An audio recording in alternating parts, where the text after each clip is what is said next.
The warning was delivered without drama, without raised voices, and without threats that sounded like threats.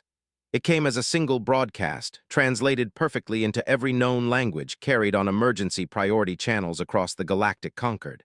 A human stood alone in the frame. He was not wearing armor. He did not shout. His face showed no anger, no fear. Just calm focus, like someone explaining a simple fact. "Withdraw from human space," he said. "This is your only warning. If you continue, your worlds will burn." Other species exchanged gestures of confusion or disbelief. Even the ancient observer races, those who had watched empires rise and fall for millions of cycles, showed mild curiosity at best. Humans were new. They had entered galactic society barely 80 standard years ago. Their technology was decent but unremarkable. Their fleets were small. Their colonies sat on the edge of civilized space, far from the core systems that truly mattered. The Threxians, on the other hand, were old and powerful. Their fleets were vast, their warriors bred for conquest. They had absorbed dozens of species into their dominion. Human worlds were simply the next logical expansion. The warning to them was a joke. "An emotional species," one Threxian commander said later, speaking to his officers. "They bark loudly when cornered, then they fold." Homes stood intact but empty, as if their owners had simply walked away. No traps, no ambushes, no last stands, just absence. The Threxians moved in quickly, claiming system after system without firing a single shot. They raised their banners over human-built stations and logged the territories as Dominion property. To the wider galaxy, it looked like surrender. But some observers noticed something strange. Human evacuations were too clean. Entire populations vanished within days, sometimes hours.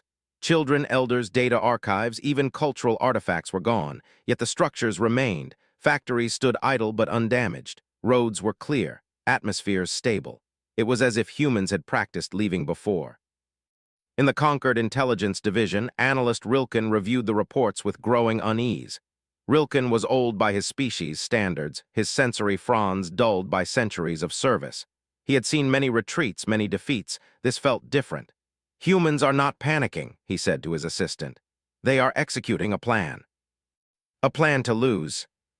Asteroid belts showed signs of extensive mining, yet the extracted material was nowhere nearby. Engineers reported it, but commanders dismissed it as irrelevant. Humans were gone. That was all that mattered. On Earth, far from the frontier, humanity watched in silence. Governments did not argue. Militaries did not posture. There were no speeches promising revenge or victory. Instead, orders were issued quietly. Fleets withdrew behind heavily defended borders. Research facilities sealed entire wings behind clearance levels few had ever seen. In underground chambers and orbital stations, people who had never expected to be needed again were called back to duty. They were specialists. Not soldiers in the traditional sense, but planners, engineers, physicists, and system architects. People whose work had been classified not because it was dangerous, but because it was final. General Mara Ilias stood in one such chamber, hands clasped behind her back, watching a massive star map rotate slowly in the air. Red markers showed lost colonies. Blue lines marked human space, now pulled tight like a closed fist. "Time?" she asked. "Evacuations complete in 72 hours, an aide replied. "All remaining assets will be cleared." They could fight cleverly, but against older civilizations, numbers and experience mattered, so humanity had adapted. They stopped asking how to win battles. They started asking how to make wars unnecessary. Back on a captured world, Threxian soldiers explored a human city for the first time. Tall buildings cast long shadows. The air was clean.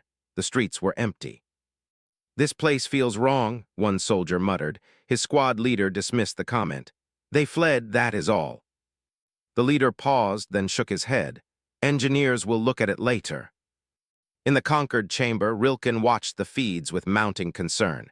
He replayed the human warning again, focusing not on the words but on the tone. There had been no threat in the human's voice, only explanation. "Your worlds will burn." He searched for human behavior under existential threat. The records were uncomfortable reading. Humans had once faced extinction from their own planet. Climate collapse, resource depletion, global conflict. They had survived not by winning but by changing the rules. They did not fight nature. They re-engineered it. As days passed, the last human ships vanished from contested space. Trade routes fell silent. No messages came from Earth. Even human entertainment feeds went dark. To the galaxy, it felt like humans had disappeared. The Threxian High Command declared victory. They announced the absorption of human territories and scheduled long-term colonization plans. New worlds meant new resources, new breeding grounds, new power. The warning was forgotten. Except by those who studied patterns instead of politics. Rilken submitted a formal concern to the Conquered Council. It was politely acknowledged and quietly ignored. "You worry too much," one council member told him. "Humans are not a threat." No one noticed the tiny fluctuation in its output. No alarms sounded. No sensors flagged danger. Far away in sealed human command centers, indicators shifted from yellow to green. Evacuation complete. Phase 1 finished. General Ilias allowed herself a slow breath. "They were warned," she said softly.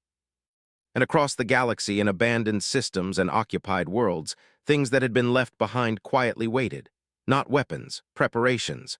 The warning had never been about anger or revenge. It had been about honesty. And soon the galaxy would understand what humans meant when they spoke of fire. The galaxy did not notice the change at first. Life continued as it always had. Trade lanes remained busy. Wars flared in distant sectors. The Threxian Dominion celebrated its newest expansion, proudly listing human systems as trophies of efficiency rather than conquest. Only a few paid attention to how quiet human space had become. No ships entered or left. No signals leaked beyond the border beacons. It was as if an entire species had stepped behind a closed door and locked it from the inside. On occupied human worlds, Threxian administrators began the slow work of control. They mapped cities, claimed resources, and reassigned structures for Dominion use. Human buildings were sturdy, adaptable, and strangely modular, making them easy to repurpose. Too easy. Administrator K. Arath walked through a former human industrial zone, his armored feet echoing against smooth stone. He had overseen dozens of planetary integrations, but this one felt different. The humans had not destroyed anything. They had not sabotaged reactors or poisoned atmospheres. They had simply left. "This would have taken years to build," K. Arath said, gesturing at a massive fabrication hall. "Why abandon it intact?" Power conduits ran deep underground, branching farther than expected, disappearing into bedrock. "Why so deep?" one engineer asked. "Stability," another replied. "Humans build redundancies for everything." The engineers blamed faulty integration and scheduled a deeper inspection. Across the system, Threxian mining vessels began work in nearby asteroid belts. The rocks had already been partially processed, carved, and hollowed out long before Dominion arrival. "This saves us effort," the mining overseer said. "Humans were efficient." The mass readings did not match the remaining volume. Material was missing, not wasted, removed. In the conquered intelligence chambers, Rilken continued to observe. He noticed a pattern forming across multiple captured systems. Human infrastructure had depth, layers beneath layers, things built not for decades but for centuries. "Why build so much underground on stable worlds?" his assistant asked. Rilken's fronds tightened. "Because humans do not trust stability." Humans did not ask if something would break. They asked how badly. On Earth, the sealed doors remained shut. Inside, activity increased. Teams worked in quiet coordination. Old schematics were reopened. Devices once labeled theoretical were brought into production. No announcements were made. No grand speeches broadcast. Humanity did not need motivation. They needed time. General Ilias stood beside a massive simulation table. Stars glowed softly in the dark room. She watched as a system model adjusted itself in response to invisible variables. "How long until first trigger becomes unavoidable?" she asked. A scientist hesitated. "Once the Dominion fully integrates the planetary grids, reversal becomes statistically impossible. Then we wait until they are comfortable." No one noticed the slight change in magnetic fields. On another world, a conquered observer team was finally granted limited access. Their task was simple: verify the condition of former human colonies. They were escorted carefully, allowed to see only surface-level infrastructure. "It all looks normal," one observer said. "Better than expected." His instruments picked up faint anomalies, subsurface heat pockets, energy signatures that pulsed slowly like a sleeping heart. "These readings," he said, "they do not match known Dominion or human reactors." Later, aboard the observer ship, he reviewed the data again and again. The pulses followed patterns, mathematical rhythms, timed cycles. "They are waiting," he whispered, waiting for what he did not know. Meanwhile, Threxian High Command issued orders to begin full-scale resource extraction. Human planets were rich, well-prepared, and now belonged to the Dominion. The first major extraction began on a former human core world. Massive drills pierced the crust, tapping into deep mantle resources. The energy yield was impressive. Engineers celebrated. For the first time since the occupation, something went wrong. A drill jammed unexpectedly. Pressure spiked. Automated systems tried to compensate, but the feedback loop behaved strangely, as if the planet itself resisted correction. "Shut it down," the chief engineer ordered. The system did not respond. A tremor rippled across the region, minor, barely noticeable. "Probably natural," the engineer said, forcing calm into his voice, but sensors disagreed. The planet's internal heat flow shifted slightly, redirecting in ways no natural model predicted. Deep underground, human-built structures absorbed the change and adjusted silently. On Earth, a quiet alert chimed. General Ilias looked up. "They touched it. They don't know it exists. Not tomorrow, but soon enough that no one could stop it once it began." The galaxy still believed humans had surrendered. Humanity was still being underestimated. And that, more than any weapon, was exactly what humans were counting on. The first world did not explode. That was what confused everyone. When the alerts began flooding Threxian monitoring stations, commanders expected the usual signs of planetary disaster: tectonic failure, reactor breach, orbital collision. Instead, the data showed something slower, quieter, and far more disturbing. The star changed. At first, it was a small increase in output, barely above normal fluctuation. Astronomers noted it and filed a routine report. Stars were complex systems. Minor instability was common. Then the increase continued. On the Threxian core world of Vetharis, the sky grew brighter over several days, not enough to alarm civilians, but enough that scientists adjusted atmospheric filters. Oceans warmed slightly. Ice caps retreated at the edges. Still no panic. "Natural stellar cycle," the Planetary Council announced. Monitoring ongoing. Fusion rates increased by fractions of a percent, then more. The star burned hotter, brighter, and less stable. On Vetharis, crops began to fail. Heat-resistant species struggled. Cooling systems ran constantly. Energy demand spiked. The Threxian Dominion noticed the problem when orbital habitats started losing efficiency. "Divert more power," High Command ordered. But power generation was tied to the star that was no longer behaving. Conquered monitoring stations detected the anomaly next. Alarms lit up across observation arrays. Analysts scrambled, comparing models, running simulations. None of them made sense. "This shouldn't be possible," one observer said. "The star is being guided." Rilken stood before the conquered council again, his posture rigid. He displayed the data without embellishment. "This is not an attack in the way we understand attacks," he said. "This is environmental manipulation at a stellar scale." "But they have not deployed fleets," another protested. "They have not declared war. The next worlds will not be demonstrations." Atmospheric processors overloaded. The planet did not die in a single moment. It cooked. From orbit, observers watched as the world's blue turned to gray, then red. Clouds burned away. Surface temperatures climbed beyond biological tolerance. Threxian command ships pulled back, powerless to intervene.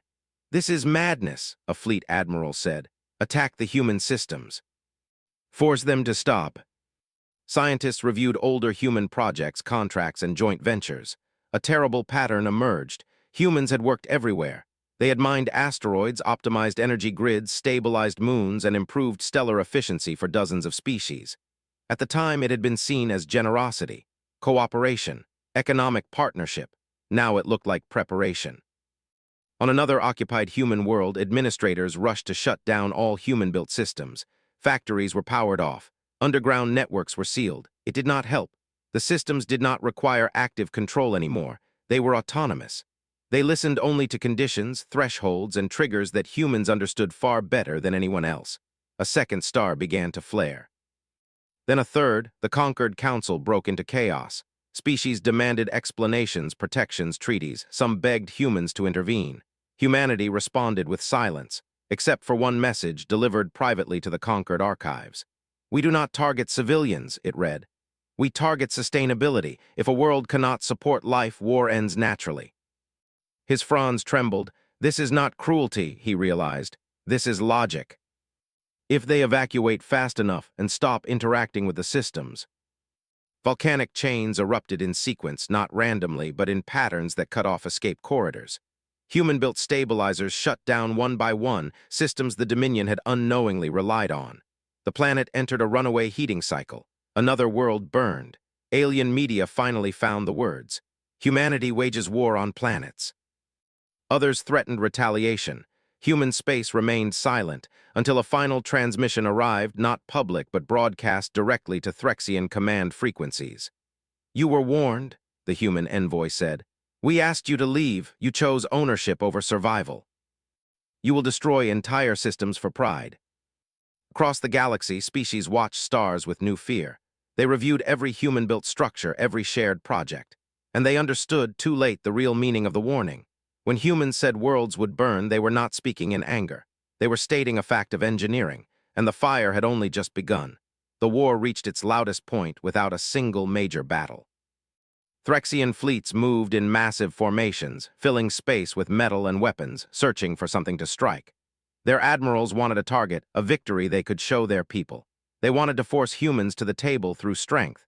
But every system they rushed toward was empty. Human space was sealed like a closed fist. Automated defenses floated silently, not attacking, not threatening, simply existing. Any ship that moved too close found its systems failing in calm, perfect order. Engines shut down, weapons powered off. Navigation went blind. No explosions, no warnings, just helpless ships drifting until they were escorted away or left to be recovered later. The Threxian Dominion realized, too late, that they were not fighting an enemy who wanted territory. They were fighting an enemy who wanted them to leave. Inside the Dominion, the damage spread faster than any fleet could move. Supply chains began to fail. Resource worlds that had fed entire sectors became unstable or unlivable within weeks. One moon fractured after its internal stabilizers shut down. It did not shatter violently. It cracked slowly, gravity pulling it apart in long, silent movements. Mining stations lost orbit and were abandoned. Another system lost its atmosphere when planetary regulators failed in sequence. Air thinned, leaked into space, and never returned. Evacuation was rushed and incomplete. None of it looked like an attack. That was the most terrifying part. At a Dominion Command Council, leaders shouted over one another. "Find their control centers." They plan to let it run. That is survival thinking. Member species argued, demanded protection, blamed one another for allowing humans so much access in the past. "They were partners," one delegate protested. "They helped us." "They are ending the war in the fastest way they know how," Rilken continued, "by removing the reason for it." Humanity answered with a single representative, appearing on a neutral relay far from any inhabited system. He stood alone again, unchanged, calm as ever. "You are collapsing entire civilizations," a conquered delegate said. "This cannot continue." "And the damaged systems, the burning stars. We want it to respect our boundaries." Tectonic dampeners, orbital balance arrays. They were designed to help worlds recover from disaster. They were not designed to support hostile occupation. As Dominion forces pulled out, systems that had relied on human maintenance began to fail faster. It was not sabotage. It was neglect catching up all at once. A Threxian admiral watched a planet from orbit as evacuation ships filled the sky. Storms raged below, heat signatures spiking in unpredictable waves. "We should have listened," he said quietly. No one disagreed. On Earth, General Ilias reviewed casualty estimates. Not numbers of dead, but numbers of displaced, lost worlds, broken ecosystems. Her jaw tightened. "This is the price of deterrence," an advisor said softly. She did not look at him. "This is the price of being ignored." Several non-aligned species followed them, abandoning shared worlds, refusing to risk staying near human legacy systems. Fear spread faster than fire. Trade agreements were suspended. Old alliances dissolved overnight. No one wanted to be too close to anything humans had touched. In one system, a former human colony stood empty again. The cities were intact, waiting. Human return teams arrived quietly. They did not repair immediately. They observed, measured, and adjusted slowly. The systems responded. Stability returned where humans intended it to. Rilken watched this from afar, all replacing fear. They can undo it, he realized. At least some of it. The Threxian Dominion signed an unconditional withdrawal agreement within weeks. It was not negotiated. It was accepted. Their empire was shattered not by defeat but by exposure. They had learned something no species ever wanted to learn the hard way. Humans did not need to win wars. They only needed to decide that a war should not continue. As the fires slowly dimmed and the galaxy caught its breath, a new understanding settled into every council chamber and command bridge. Humanity was not violent by nature, but it was relentless in defense. And the war that had terrified the galaxy most was the one where humans barely showed up at all. The galaxy did not return to normal after the war. It learned. The fires did not spread forever.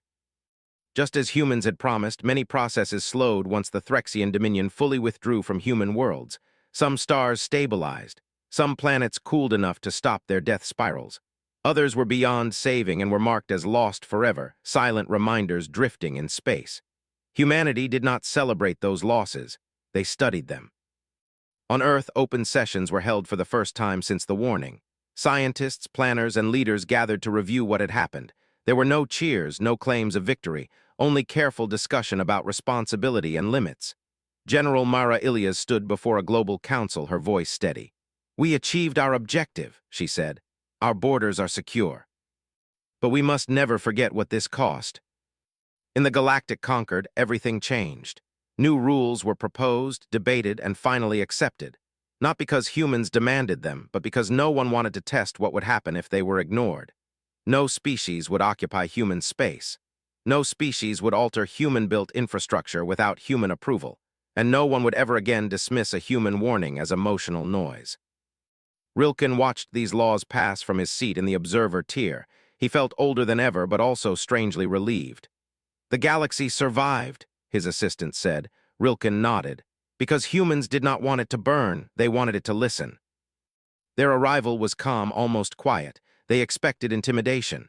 They found order. Earth was not a fortress world bristling with weapons. It was alive. Oceans moved naturally. Cities glowed with controlled light. Space around the planet was clear and clean, not cluttered with war machines. The delegation was greeted by a human envoy, older now, his hair touched with gray. He bowed his head politely. "You are welcome," he said. Inside the chamber, a conquered delegate spoke carefully. "Many fear you now. We simply learned how fragile that dependency is." Their fleets were smaller, their territory reduced. Many of their former worlds were gone forever. A Threxian commander stood on a barren moon, watching a dim star flicker weakly in the sky. "We thought strength was taking," he said quietly. "Humans taught us that strength can also be refusing." Humanity did not isolate itself after the war. Slowly, carefully, they reopened trade. But this time, contracts were different. Oversight was strict. Shared systems had limits built into them, visible and transparent. No more hidden depths, no more assumptions. Some species welcomed this honesty. Others remained distant, afraid of what humans could do if angered again. Humans accepted that distance. They had never needed admiration. On a former battlefield system, now quiet, a human child asked her parent why the stars looked different in the sky charts at school. "Some of them are gone," the parent said gently. "Did we break them? We just stopped pretending." And reality listens. Humanity had not won glory. They had won silence at their borders. That was enough. Across the galaxy, ships altered course instinctively when nearing human space. Not from fear alone, but from understanding. Humans did not chase. They did not threaten. They waited. And everyone knew what waiting meant. The warning, once laughed at, was now taught in academies across dozens of species. Not as a threat, as a lesson. Humans gave aliens one warning. And the galaxy learned that when humans speak calmly, it is not because they are weak. It is because they have already decided how things will end.